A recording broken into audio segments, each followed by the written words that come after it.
The expansion of the Islamic religion and culture is one of the most consequential developments in recorded history. From the 7th century onwards, it has gone to impact regions across the known world. But all of the military and intellectual grandeur associated with Islamic empires that came and went over the centuries began with a battle of humble proportions, but immense consequences. In 624 AD, a fledgling group of a few hundred Muslims, under their leader Muhammad, made a stand against a powerful Quraysh tribe.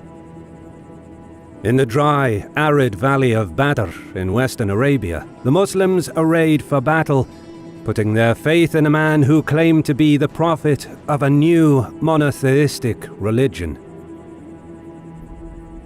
This video is brought to you by Conqueror's Blade. Master the art of medieval warfare in this free-to-play tactical MMO. Set foot in the vast open medieval world as a warlord, build and command your army, and create your empire. For those of you who enjoy medieval history, you must give Conqueror's Blade a try. Season 8 Dynasty has just started, based on the golden age of the historical Tang dynasty, and with it comes a lot of new in-game content. Traverse the expansive Longting region, inspired by ancient lands of East Asia, and enter its capital, Haojing, a huge metropolis where warlords can meet in peace away from the battlefield. The new weapon class, Pike, introduces long-reaching attacks and devastating combos, and you can recruit 3 new units into your army that will add depth to your strategy. Linwu Fortress is the new siege map set in a legendary stronghold. And with the Battle Pass, you can unlock over 100 season-exclusive rewards from the Qian dynasty.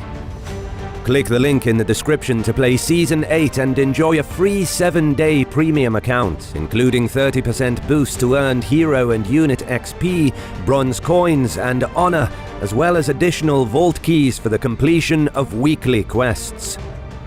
Behold a new golden age in Conqueror's Blade.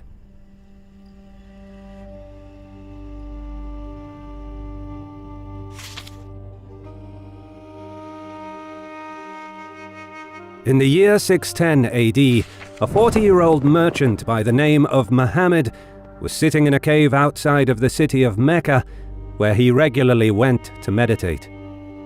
There, it was said that the angel Gabriel came to him and proclaimed that he had been chosen as a messenger of God. Muhammad hailed from the Banu Hashim clan and was a member of a family that had produced numerous tribal chiefs for the most powerful tribe in Mecca, the Quraysh. The tribe sourced their power from the control they had over trade on the western coast of Arabia, but the reach of their merchants extended far beyond the Arabian Peninsula into the Levant and Mesopotamia. Muhammad himself partook in the trade between the Indian Ocean and the Mediterranean and became known as the Trustworthy for his honesty and impartial resolution of disputes. Soon after receiving his revelations, Muhammad began preaching the message of Islam to the citizens of Mecca. At first, his monotheistic message was disregarded by many of the Quraysh, some of whom ignored and mocked his preaching. Nevertheless, a small number of converts joined his cause, and Muhammad focused his efforts on building a small community with strong spiritual bonds. He stressed the need for a moral responsibility of man towards his Creator. He vividly described the Day of Judgment and spoke against the idols worshipped by the pagan Meccans, claiming that their fathers died in disbelief and faced perdition. As his message drew more converts, he and his followers were perceived as a threat by the local tribal leaders and rulers of Mecca. This was when the Quraysh opposition arose against the Prophet, who profited significantly from the annual pilgrimage to the Kaaba and feared they would be overthrown by Muhammad. Trying to stop his preaching, some of the high-ranking Quraysh leaders tried bribing him by offering a higher position in the tribal structure and an advantageous marriage. but Muhammad refused. This created a permanent rift between his Islamic faction and the Quraysh tribe. Consequently, his followers faced persecution. Some were exiled, while others faced torture. Several attempts were made on Muhammad's life. At this time, however, Muhammad's uncle, Abu Talib, was the leader of the Banu Hashim clan, and he was able to offer protection to his nephew, much to the dissatisfaction of other Quraysh leaders. But despite Abu's best efforts, the nascent Muslim community faced further violence. And in 615, Muhammad arranged for some of his followers to seek shelter in the kingdom of Aksum and found a small colony from where they could conduct trade under the protection of the Christian king, al-Nagashi. However, things worsened 4 years later in 619 when Abu Talib died, and with him went the protection he had offered to Muhammad. Now, at the whim of the Quraysh, the Prophet and his followers suffered violent prejudice and persecution. But by now, word had spread beyond Mecca of the coming of a prophet. To the north, the tribes of the city of Yathrib invited a delegation of Muslims to teach them the instructions of Islam. They then pledged their allegiance and had sworn to accept Muhammad as a prophet, bound in worship to none but one God, thereby becoming known as the Ansar, meaning the helpers. Encouraged by the spreading of his message, Muhammad told his followers to seek shelter in Yathrib. Fleeing persecution in Mecca, the Muslims suffered at the hands of the Quraysh, who seized their property. This event became known as the Hijra, meaning the migration. Having lost all of their worldly possessions to the Meccans, tired and hungry, the Muslims reached Yathrib with nothing but the clothes on their backs. But their troubled journey gave them a sense of unity and a bond of kinship. Back in Mecca, with most of his followers now gone, Muhammad's own life was in danger. Reportedly, upon receiving divine direction, he departed for Yathrib on the very night that the Quraysh assassins were on their way to his house. The city of Yathrib would later be renamed to Madinat an-Nabi, meaning the city of the Prophet, and over time it would be shortened to Medina. Once in the relative safety of his new home, Muhammad began to plan raids on Meccan trade caravans that passed Medina. He deemed this action justified after years of brutal persecution by the Quraysh and the confiscation of all property of the Muslims who left Mecca. Hostilities began in 623 with Muslim raids on Meccan caravans. The Quraysh responded, seeing the raids as a threat to their wealth and prestige. Between the many small skirmishes, a network of spies schemed behind the scenes.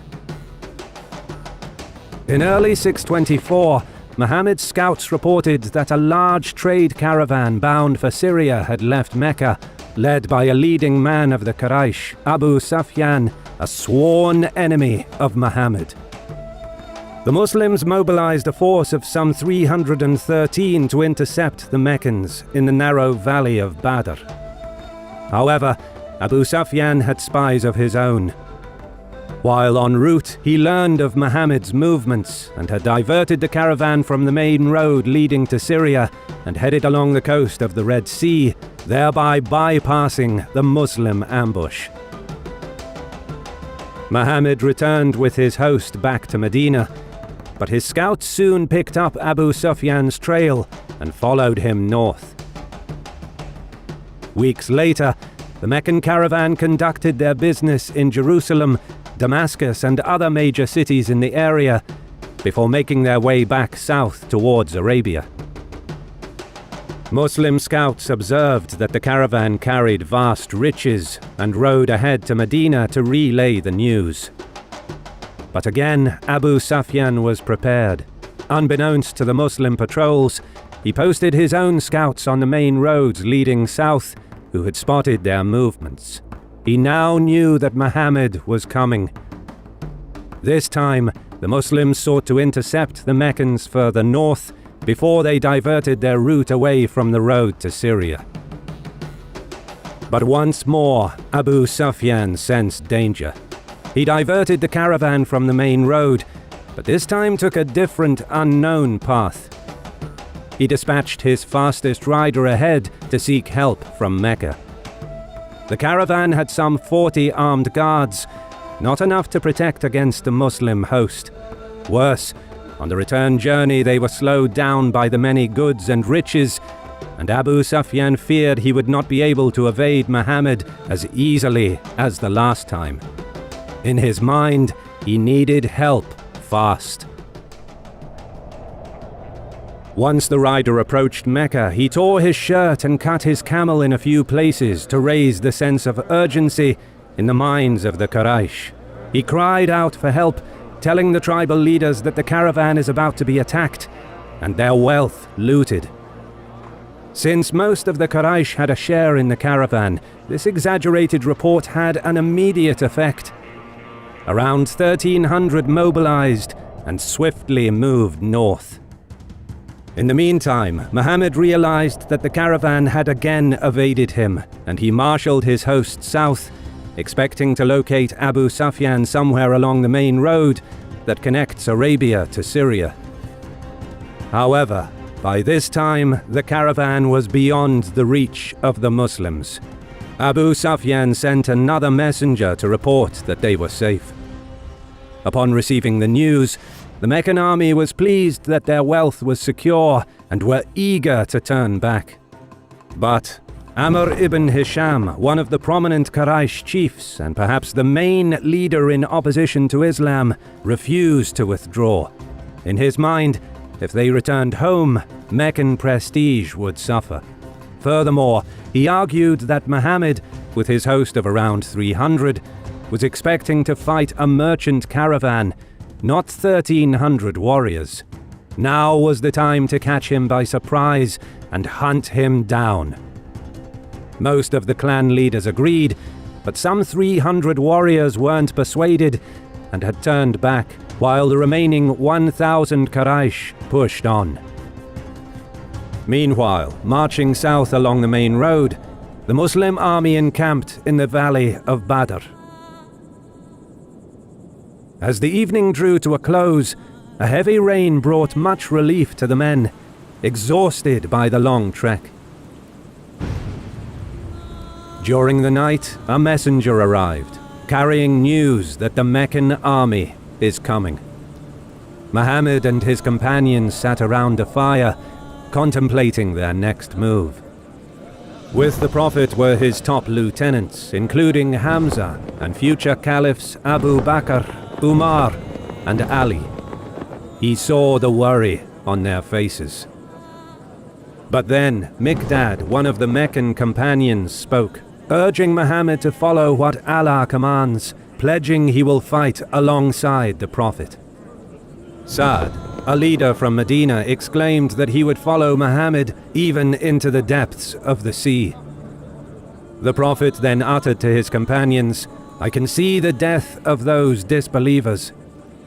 The next day, Muslims were ready to sacrifice their lives for Islam. At first light, as the rain subsided, the Meccans began deploying for battle. Water bearers were sent to replenish the water supplies. Little did they know that the Muslims had filled in all of the wells close to the Quraysh camp. This clever move by Muhammad had created a logistical dilemma for Hisham. Without a source of water in the hot Arabian sun, the Meccan army either had to retreat or force a battle. Furthermore, the Prophet had chosen his position wisely by setting up his camp atop a sand dune. Although only slightly elevated, from here the Muslim leadership could observe all enemy movements. But more importantly, after the heavy rainfall the night prior, being on slightly elevated ground meant that the soil dried quickly and the troops could move easily.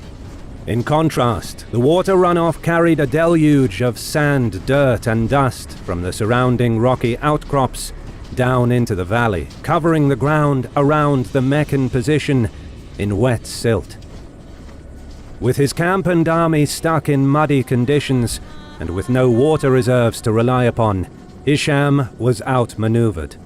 Muhammad had forced him to fight on his own terms.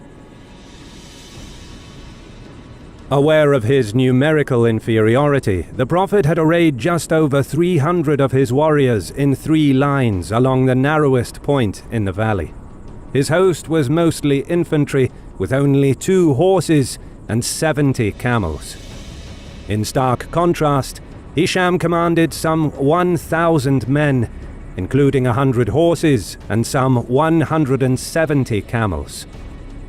Meccan scouts soon reported on the small Muslim host, adding that there are no additional troops waiting in ambush, which meant that Muhammad and his men would fight to the last.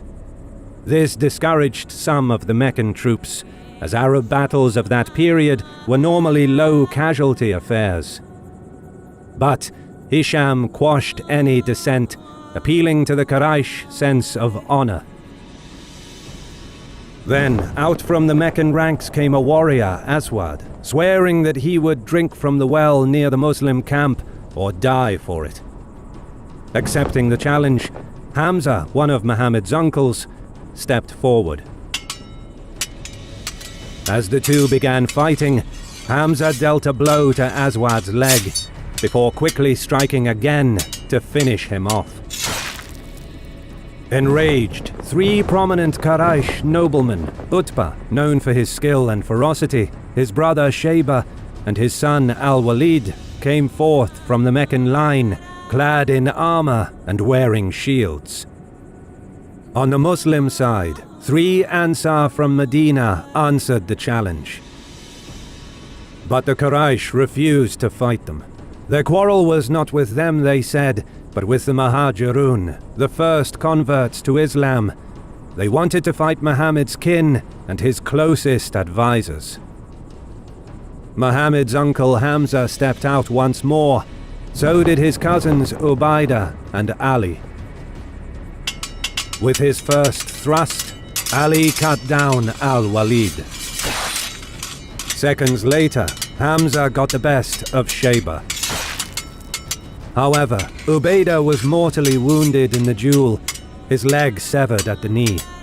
But before Utbah could deal the killing blow on the Muslim champion, Hamza charged and struck him across the neck. Ali and Hamza then dragged their kinsman back to the Muslim line, where he drew his last breath.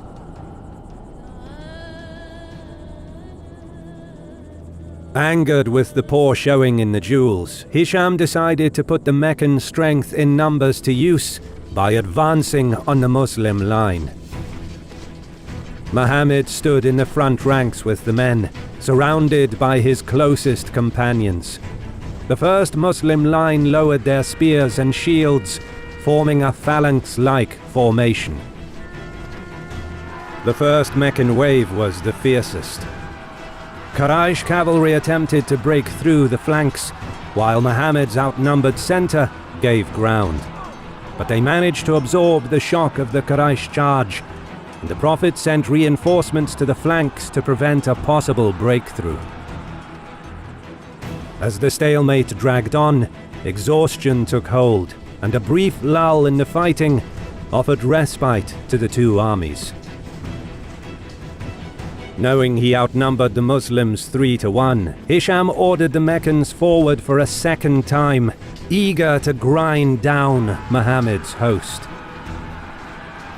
Despite being aware that they cannot win a battle of attrition against an enemy 3 times their number, the Muslims closed rank and fought on with determination. In the narrow pass between the towering ridges on each side, this time Muhammad's line held firm, and yet again the momentum of the Meccan assault was exhausted. The lull in the fighting allowed the Meccans to regroup, while the fresh Muslim troops from the second and third line moved up to replace their fallen comrades in the front. Then came the third Quraysh assault. In the frantic struggle, exhausted men struggled to stay on their feet.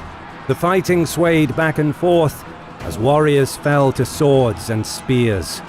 But the Muslims held the enemy at bay. Despite possessing cavalry and a larger and better armed force, the Meccans were turned back yet again.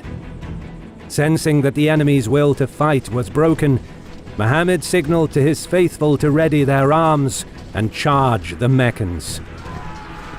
Unable to break nor match the determination of the Muslims, Hisham's men routed. During the pursuit, most of the Meccans managed to flee, while some were captured.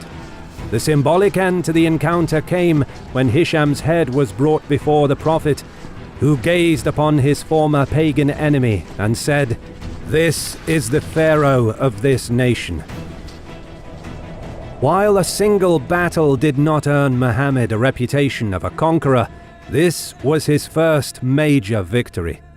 The Battle of Badr has been described as one of the most important battles in Islamic history, and for good reason. Its outcome transformed the Muslims from a marginal religious movement to political contenders on the western coast of Arabia.